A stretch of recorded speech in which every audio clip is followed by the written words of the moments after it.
En septembre 2018, François Bourdillon, le directeur général de Santé publique France, l'organisme qui gère le stock de masques, écrit au directeur général de la Santé, Jérôme Salomon, pour lui donner le résultat d'une étude sur l'état du stock de masques chirurgicaux disponibles en cas de pandémie.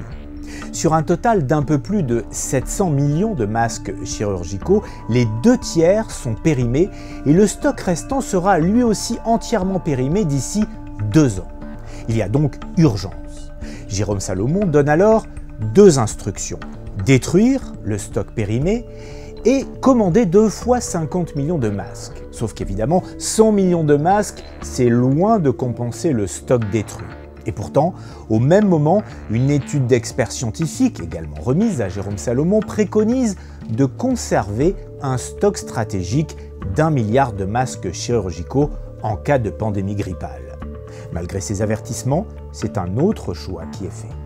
Nous avions acté une évolution dans ce stock qui était une évolution assez logique, me semble-t-il, vers un stock dynamique, vers un stock tournant, vers un stock tampon.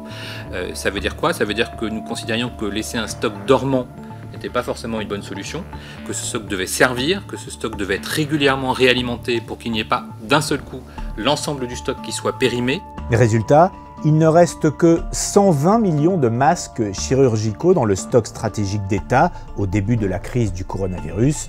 Quant aux autres masques, les FFP2 réservés aux soignants, leur nombre chute de manière spectaculaire dans les années 2000.